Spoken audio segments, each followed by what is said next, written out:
Hi everybody, welcome to my channel Frugalisama. My name's Sam and this is where I talk about all things sewing. And today is day 58 of 100 days of sewing and I'm just going to talk to you about binding around a knit neckline. First of all, I'd just like to say thank you to everyone who is new here. I talk about sewing, dressmaking, making it a little bit more accessible to people, either in terms of cost or in terms of skill, where I bring new tips and techniques, such as today's video. So I try and bring out videos 3 times a week. I've got Frugal Fridays on a Friday, unsurprisingly, tips and tips during the week, and then on a Sunday I usually do plans and reviews and makes and that sort of thing. So if that's the sort of thing that you think you would like and you haven't already subscribed, please hit the subscription button and the notification bell will tell you when I've got new videos out. So on to today's video. So today I've got top tips for working with a bound neckline on a knit garment. And you can use it for armholes as well. I will keep saying neckline, but you can equally use it on an armhole as well. And then I will go on to a little demonstration about how it's done. So you may notice that Mandy the mannequin here is demonstrating a dress here, and don't tell anybody, this is the Galena dress that I've been working on. I've been working on a challenge called the Frugal Frocks Challenge, where I've been coming up with lots of free dresses, and the Galena dress was one of them that I was going to try out. And I noticed when I was sewing it that it wasn't a traditional neckline.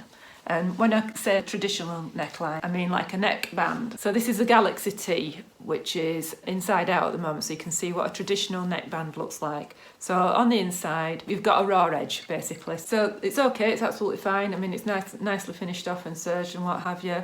But the bound neckline just gives you a cleaner finish. And there are 2 ways of doing it. The way that's in the instructions with the Galena, it has a little bit on the inside, and it's bound on the outside, so it's nice and clean finished. And then I'll insert a picture of what that one looks like because I've brought the whole of the neckband to the front, so it's nice and clean on the inside. So onto the tips. So this particular pattern uses 3/8 of an inch seam allowance, so you can change your seam allowance to whatever you want to work with. I'm not using a serger or an overlocker in any of the demonstrations on this because it's all the neckline is bound inside. A serger just finishes the edges really, and you don't really need that because it's all nice and neat on the insides, and it potentially adds bulk as well. So I wouldn't recommend using a serger or an overlocker for this particular neck treatment. So the pattern for the Galena by Little Lizard King actually has you finish it like this, and I think that's fine with a lightweight jersey like this one. I've not finished this off, this was just for demonstration purposes, but this particular ponte was a little bit heavier. I decided to trim down the excess that was on the bodice before I turned it over, so that's just a point to note that you don't actually need to do that on a lighter weight one. It will turn over quite easily and give you that finish, whereas I didn't want the added bulk in this one. Mandy looks like she could do with going on a diet, doesn't she?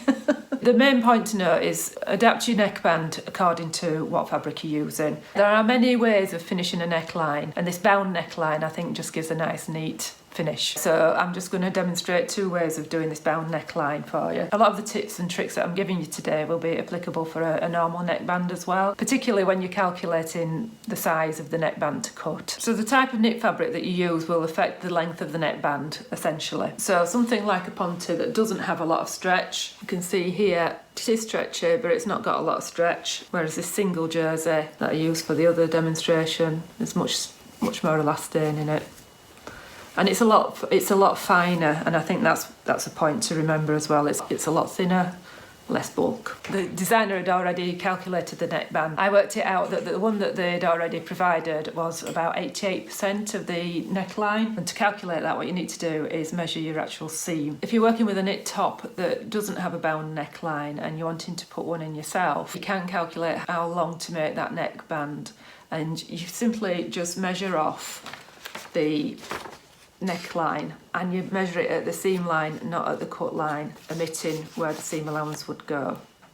You do that for the back, you do that from the front. I'll just cut to some footage to show you how to do that correctly and measure your seam line rather than your cut line, and then you can calculate your own. If you decide that for the Galena that's too low for you, you want to make it higher, then you'll be able to calculate what size you want to do. Here's your bodice pieces. This is your back bodice, this is your front bodice, This is your neckband. Just to calculate how big of a neckband that you need in case you've not been provided one or you want to change it, you need to measure the seam line, not the cut line. And to do that, just grab your tape measure, start beyond the seam allowance. So there's a 3/8 of an inch seam allowance there. Don't measure that because that will be sewn up. Put your tape measure on the end and measure it. And I make that 5 3/8 of an inch. So you need to times that by 2 because it's only half of the pattern. This is the front, and that's about 8 1/4 inch. And again, times by 2. The band that was provided with the pattern is finished at 24 inches. So it's 12 3/8 of an inch times 2, and the finished length is 24 inches because there's 3/8 of an inch seam allowance on there to knock off. And that works out at 88% of what all these are added up. So 8 1/4 times 2 is 16.5. 5 3/8 of an inch times 2 is 10 3/4, which equals 27 1/4. My neckband finished is 24 inches. So the designer has decided that 88% approximately is the correct amount of length to go around that neckline, which worked perfectly for the ponte that I was working with. But I'm going to cut it ever so slightly smaller for a viscose knit that I'm going to be working with, and I'm going to calculate that at 80%. So the type of fabric that you're going to use is most likely going to affect the length of the neckband, or if you're going to make that less of a deep scoop, if you're not comfortable with that deep scoop. I'm working with a 3/8 of an inch seam allowance, and the width of the neckband is 1 5/8 of an inch. In general, you want a longer neckband for a more stable knit, such as a ponte, and a slightly shorter neckband for a more stretchy, lighter weight knit, such as the one that I've been working with here. So this is a lot lighter weight and got a lot more stretch to it, so I've gone with 80% on this one, and that one is more like 88%. If you were using a medium weight cotton, then you'd probably go somewhere around the 85%. So that's just something to bear in mind. Third little tip really is that although it is a bound neckline, it's not a bias bound neckline. So you want to be cutting your fabric for your binding. It wants to be straight and it wants to be going with the stretch. All your neckband wants to be going in the direction of stretch. So make sure that you're not cutting it on a diagonal like that, like you would with a woven. My other advice on that one is I would take a measurement of what it should be and then cut it, rather than trying to cut round it and cutting it on the fold. I try to cut it the full length. It saves a strange little fold in the middle and getting it a bit uneven. So as always, when working with jerseys or knits, use a ballpoint needle and use the size according to whatever weight of fabric that you're using. So a 90 would be used with a ponte and a 70 would be used with something a little bit lighter weight. That will just avoid you getting skipped stitches. If you are a novice with working with knits and you want some more hints and tips, I've got a video out called 10 top tips for working with knits. I'd advise you have a quick look at that one before starting on this project. So the first tip is that because this is a deep neckline on the Galena, when you're sewing your neckband to your dress and when you're top stitching it down, you don't need to use a zigzag stitch. That neckline isn't going to get stretched out, so you can just use a straight stitch. I use a length of 2.6 when I'm attaching the neckband, and then I lengthen it to about 3.5 when I'm doing the top stitching around the neckband. Top stitching is always a bit of a longer length and it just looks a bit nicer. And that goes on to my next tip, which is when you're top stitching, if you're not too confident with top stitching, try and get a colour that matches in as well as you can. That way it's not seen quite so much. To get it nice and even, you can use an edge foot.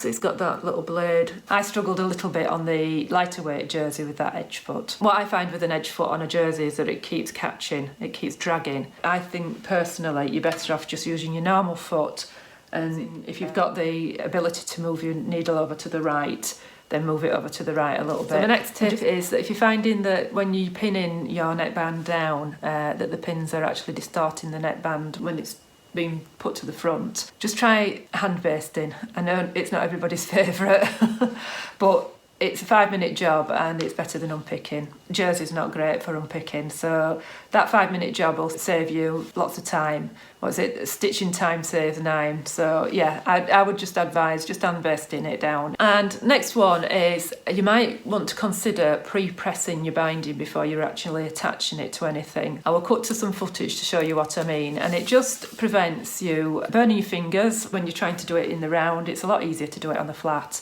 And it just gives you a stitch guide, a visual stitch guide when you're attaching it to the bodice. So before you join the short ends together, you might find it easier to pre-press your binding, and all you do is just press it in half, wrong sides together, so you've got a guide, open it back out again, and then press the long ends into the centre like that. So it ends up something like that, so that you've got your long ends into the centre there. And I just find it sometimes is a little bit less fiddly to do it on the flat than it is to do it on the round. And my last tip is to make sure that your shoulder seams are lying flat to the back before you start attaching your neckband. I didn't, and this will forever annoy me. So yeah, just make sure that your shoulder seams are lying to the back. Start by quartering your bodice neckline. So you find the middle of the back, the middle of the front. Fold in half with the shoulder seams together to find the middle of the front and the back. Then draw those two centre points together and you'll find the other quarters, and they will not be at your shoulder seams because oftentimes your front is a lot deeper than your back. Just watch out for that. So then you want to grab your neckband, which will have already been sewn at the short ends, whatever seam allowance you're using. Try not to use your overlocker because that will probably be too bulky, and press those open. And again, find your quarter marks. So fold it in half, put a marker at where the front would be. Back's already marked because it's got that seam. Fold it in half again, and these two ends here will be your other quarter marks.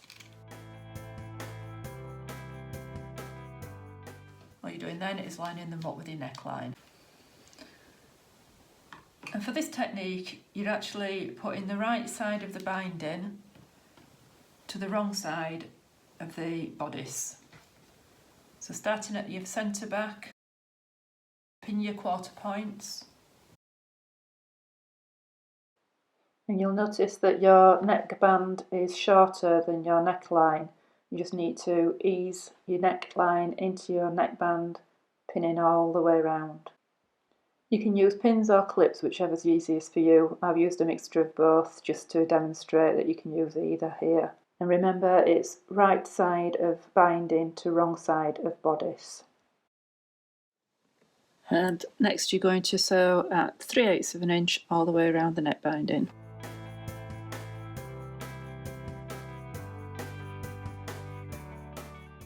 Turn it the right way around. Bodice is the right way out. Your neckband's been sewn to your neckline. These are your raw edges of your neckline and your neckband, and your neckband is sticking up this way, and what you want to do is go around and press that until it meets the raw edge there, and then you're going to be turning it over. So just press that edge over by about 1/4 of an inch all the way around.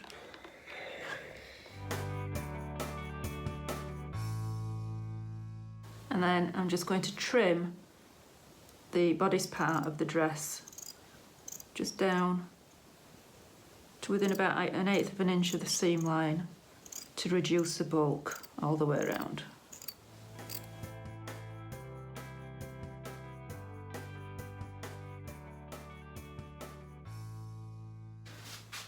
So now that's the bit that you've pressed, that's the bit that you've trimmed, and then you're just going to flip it right over onto the front of your top, and you've got a little bit less bulk in there. and pin it or clip it, whichever's best for you. Give it a press.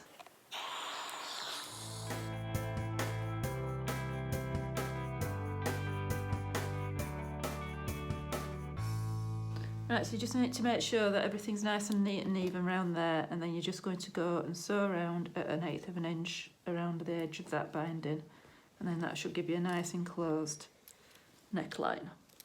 So I've just changed my stitch length to 3.5.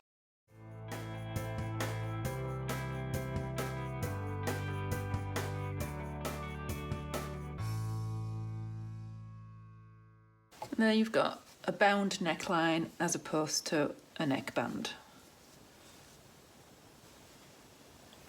Just maybe give it a final press if you feel you need to. So hopefully you can see here, there's your neckline and there's your neckband. Neckline, neckband, you've got a lot more to ease in. You just gently pull on the neckband until it eases in. And you can either do that by pinning or do it at your machine. I'm going to do it at the machine. But what you can see here is because I've pre-pressed it, you can see that there's a line and that you can follow that for the sewing. It just makes it a little bit easier. Got your neckband sewn onto your bodice, right side of the neckband onto the wrong side of the bodice. Turn your bodice the right side out, and in this way, this one, because it's been pre-pressed, you can just fold it over and then fold it over again, and all you're doing is just covering that stitch line that you've gone in with. Put pins in. For a viscose jersey like this, I'd be tempted to hand baste this before top stitching it down. Pins can distort it a little bit. You just go all the way around, pinning it. You're going to top stitch all the way down there, about 1/8 of an inch in. Gives you binding at the inside and at the outside as well. So hopefully you can see that I've just gone round it and hand basted it in the orange thread. So yeah, I think it just gives you a different result to a normal neckband, and I hope you have fun playing about with it. Any t-shirt or knit dress that you're working on calls for a neckband and you fancy doing something different, you can play about with contrasting neckbands and just have fun with it.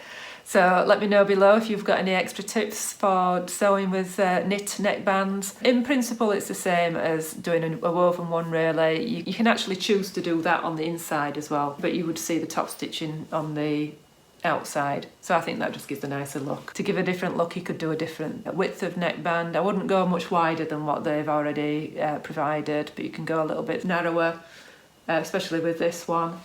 And yeah, just have fun. I hope you found something of value today, and if this is the sort of thing that you like, please remember to subscribe, hit the notification bell. I can bring out video 3 times a week. I've got hints and tips during the week. I've got Frugal Fridays on a Friday, and then on a Sunday I usually bring a makes or a plans or a review video. So that's it from me. Thank you for watching. I shall speak to you later. Bye.